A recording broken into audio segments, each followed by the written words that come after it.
All right, so are you ready to dive deep into habits today? Definitely sounds fascinating. We're going to be exploring how they form, you know, why they stick around, Hmm. and the big question, of course, how can we make them work for us? Love that. Our guide for this deep dive is James Clear's Atomic Habits. Have you had a chance to read it? Oh, yeah. Atomic Habits, it's a classic. It's Yeah. full of so many great insight. I know, right? And practical strategies, too. Absolutely. It's amazing what we're going to uncover today.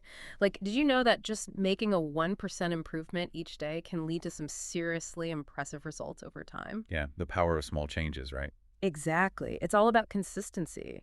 We'll talk about why our brains are actually wired for building habits. Hmm. And we're going to explore how focusing on systems instead of just goals Okay. can be a total game changer. I like where this is going. You know what I think one of the coolest things about Atomic Habits is how it starts with that story of British cycling. Oh, yeah, that's a great story. Remember back in 2003, British cycling was kind of Kind of middle of the pack, right? Yeah, exactly. They were nowhere near the top. Then comes Dave Brailsford, their new performance director, Hmm. and he's got this radical idea, Yeah. what he calls the aggregation of marginal gains. Oh, yeah, I love that concept. Okay, break it down for us. What does that actually mean? So basically, Brailsford believed that if you break down every single aspect of cycling, Okay. like everything, the rider's equipment, their training plan, their sleep, Wow. even the paint job on the team truck. Really? They looked at the paint job. Yeah, they were looking for any tiny advantage. And if you improve each of these little details by just 1%, 1%? yeah, just 1%, all those small gains would compound into a massive overall improvement. So instead of trying to make this huge leap all at once, Okay. they focused on a bunch of tiny tweaks. Precisely. And it's fascinating to see how deep they went. They Yeah. redesigned the bike seats for better comfort. Makes sense. They tested different fabrics for aerodynamic. They even taught the riders the best hand-washing techniques to avoid infections. They were really thinking about everything. Huh. They left no stone unturned. So the big question, did it work? Oh, it totally did. British cycling went from being this average team to dominating the sport. They were winning Olympic gold medals. No way. Yeah, and Tour de France titles. It's incredible. It's like that saying Rome wasn't built in a day, right? Exactly. Small, consistent actions really add up to something amazing over time. It makes you think about where you could find those little 1% improvements in your own life, doesn't it? It really does. Yeah. Every little bit counts. Yeah. And that's where understanding the science behind habits comes in. Right. Clear introduces this concept called the habit loop. The habit loop. Yeah. It's the foundation of everything. Okay, so let's unpack this habit loop. It sounds kind of technical. It might sound complex at first, but it's actually pretty simple. Yeah. Every habit, Okay. whether it's brushing your teeth or scrolling through social media, follows this four-stage cycle cue craving response reward. Okay, so give us an example. How does this actually work in real life? Sure. Let's say you're trying to build a habit of drinking more water. Hmm. You could put a full water bottle right on your desk. Okay, That's your cue. Seeing the water bottle triggers a craving, right. the desire to stay hydrated. Yeah. Then the response is the action reaching for that bottle and taking a sip. Okay. And the reward is that feeling of quenching your thirst. So it's this feedback loop, Yeah, each stage reinforcing the next one. that's exactly. And to really illustrate this, Clear talks about this classic experiment by Edward Thorndike where he put cats in puzzle boxes. Wait, cat puzzle boxes? I gotta hear about this. So Thorndike would put these hungry cats in these boxes, Mm-hmm. and there was a lever inside. When the cat pressed the lever, the door would open, Okay. and they could get to a bowl of food. So they were motivated. Oh, yeah. At first, the cats would just paw around randomly, Makes sense. trying different things to escape, but eventually they'd accidentally hit that lever. So it was a lot of trial and error at first. Exactly. But here's the key. With each successful escape, the cats got faster and faster at finding that lever. Okay. Eventually, they formed a habit of pressing the lever immediately when they were put in the box. It's like our brains are wired to find those shortcuts, those automatic behaviors that help us get what we want. Exactly. Yeah. And there's actually a chemical reason for this dopamine. When we experience a reward, our brains release dopamine, Okay. which creates that feeling of pleasure. It's like a little well-done signal from the brain. You got it. And that dopamine rush reinforces the connection between the cue, the behavior, and the reward, making us more likely to repeat that behavior next time we encounter the cue. Hmm. Think about how you learn a new skill, like playing an instrument. Yeah. At first, it's awkward and unfamiliar. but with practice, it becomes automatic. That's your brain building those neural pathways. So dopamine is like the glue that holds the whole habit loop together. You could say that. Yeah, And understanding this loop is crucial for both building good habits and breaking bad ones. that makes sense. So if you can pinpoint those cues, those cravings and rewards, Right. you can start to make changes at each stage. But where do we even begin? There are so many habits we could focus on. Well, Clear outlines these 4 powerful laws for building better habits. Okay. And to break bad habits, you simply reverse those laws. Mm. We could dive into those next. Okay, sounds good. Let's take a closer look at those lies and how we can apply them in our everyday lives. Yeah, let's do it. You know, one thing that's really fascinating about these 4 laws Mm-hmm. is how they're connected to another really important part of forming habits, Okay. our identity. Oh, interesting.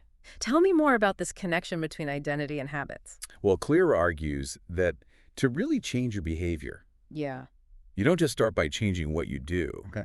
but you actually have to start by changing who you believe you are. So it's not just about like adding a new habit or breaking an old one. It's about actually shifting your self-image. Exactly. Think about it. Yeah. Your habits shape your identity, Mm-hmm. but also your identity shapes your habits. It's a two-way street. So if you see yourself as a healthy person, you're more likely to make healthy choices. And those healthy choices reinforce your identity as a healthy person. Precisely. It creates this powerful feedback loop. This is making me think about those times when I've tried to adopt a new habit and really struggled with it. Mm-hmm. Maybe it's because I haven't fully embraced that new identity. That's a great point. And Clear offers some practical strategies for shifting your identity. Okay, I'm all ears. How do we actually change who we believe we are? That seems like a pretty deep-rooted thing. It is deep-rooted, but it's not impossible. Clear suggests starting by focusing on the identity that you want Okay. and then choosing actions that align with that identity. So it's kind of like acting as if you're already that person. Exactly. He gives the example of voting. Okay. If you want to become a consistent voter, you start by casting your ballot in every election, Okay. even the small ones. So you're literally acting out the identity of voter. Exactly. And Yeah. each time you vote, you're reinforcing that identity, Right. making it more likely that you'll vote again in the future. Yeah. That's a really good example. So even if it feels kind of strange or uncomfortable at first, Yeah. you're basically building that evidence to support this new self-image through your actions. Precisely. And as you continue to act in accordance with that identity, Mm-hmm. your beliefs about yourself will start to change. It might sound counterintuitive, Yeah. but sometimes you have to fake it till you make it. I love that. Act as if you're already that person you want to become. Right.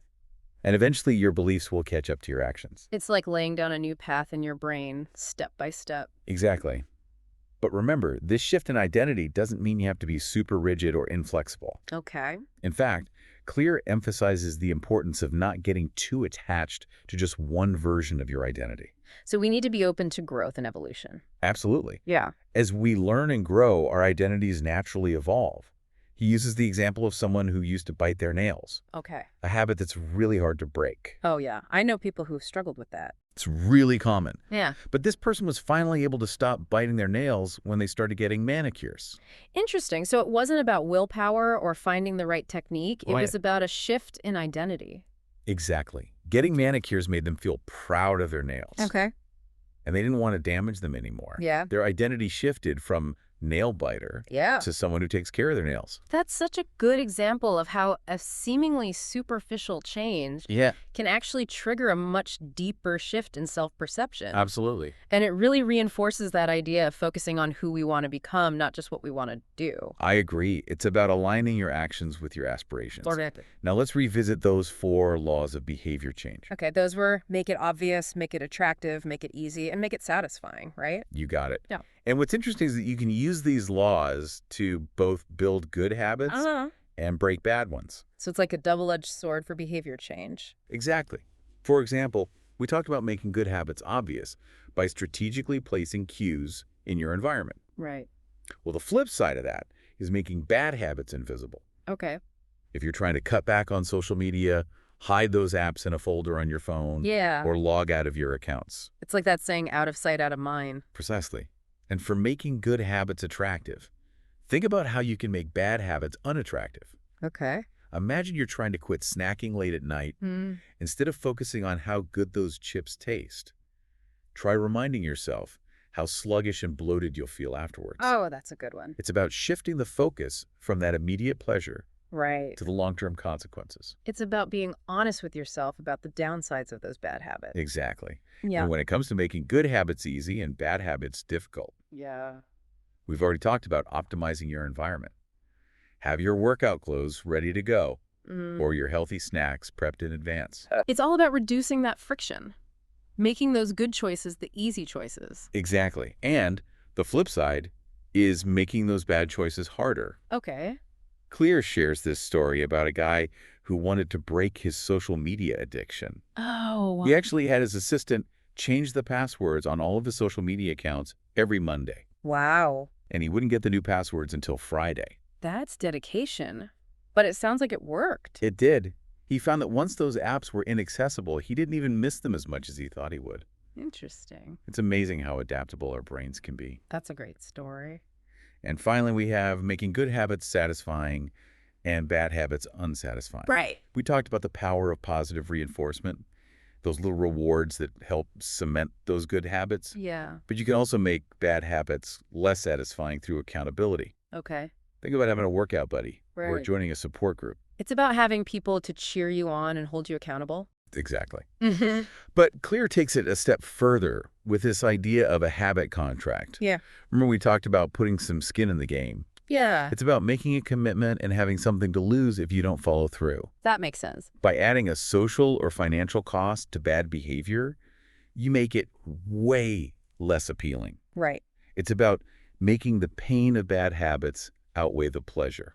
So we've got these 4 laws, and we can apply them to both sides of the equation. Building good habits and breaking bad ones. It's a really versatile framework. It is. It's a powerful set of tools for creating lasting change in any area of your life. You know, as we're talking about all of this, one thing that really strikes me is how Atomic Habits kind of challenges us Right. to look beyond just the surface of our habits. It really does. It's not just about the actions themselves, but those underlying motivations, Yeah. the deeper needs that those habits are trying to fulfill. Exactly. Clear makes this point that our current habits Yeah. are often just the methods that we've learned to use, not necessarily the best solutions to the problems that we're facing. It's like we get stuck in those familiar patterns, Yeah. even if they're not really serving us anymore. Right. It's like driving the same route to work every day, even though there might be a faster or more scenic way. I love that analogy. Hmm. It's about being open to questioning those ingrained behaviors Mm-hmm. and considering if there might be some more effective alternatives out there. So how do we actually do that? How do we go beyond just like tweaking our habits and really start to understand what's driving them at a deeper level? Well, Clear talks about how our habits are often driven by these underlying motives, Okay. those deeper desires that shape our actions. Okay. I'm intrigued. Give me an example. Sure. Let's say you have a habit of scrolling through social media for hours every night. Yeah, a lot of people can relate to that. Right. On the surface, it might seem like you're just looking for entertainment or distraction. Yeah. But what's the underlying motive there? What are you really seeking?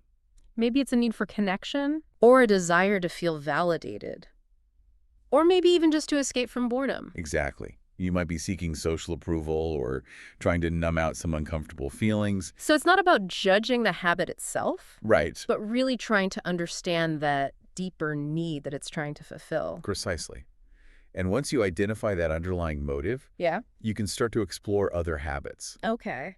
that might address that need in a healthier or more productive way. So instead of mindlessly scrolling, maybe you call a friend or join a book club or Yes. take up a creative hobby that brings you joy. Exactly. It's about finding those behaviors that align with your values Yeah. and bring you genuine satisfaction. This is making me think about all sorts of habits in my own life. It's like Yeah. peeling back the layers Right. to see what's really driving those behaviors. It's a powerful process, Yeah. and it can help you make more conscious choices about how you're spending your time and your energy. It's all about designing a life that's intentional and fulfilling. Precisely. And remember this journey of habit change. Yeah. It's a process of continuous learning and experimentation. It's about trying new things, figuring out what works best for you, and constantly refining your approach. Exactly. And Clear's book gives us this fantastic roadmap for navigating that journey. Well, this has been an incredible deep dive into the world of habits. It really has. Atomic Habits has given us so much to think about. and Hmm. apply to our own lives. Absolutely. And remember, it's not about these overnight transformations or striving for some kind of perfection. Right. It's about those small, consistent actions, those atomic habits Yeah. that accumulate over time and create lasting change. Small steps lead to big results. If there's one key takeaway from all of this, it's that progress is what really matters. I love that. Even tiny improvements made consistently can have Yes. a huge impact. Progress over perfection. Absolutely. Yeah. And remember, the journey of habit change, it's a lifelong process. Yeah. It's about continuous learning, experimentation, and refinement. It's about embracing the journey and finding joy in the process Right. of becoming the best version of yourself. Absolutely. Well, thank you so much for joining us on this deep dive. It's been a pleasure. We'll be back next week with a brand new topic, but until then, keep learning.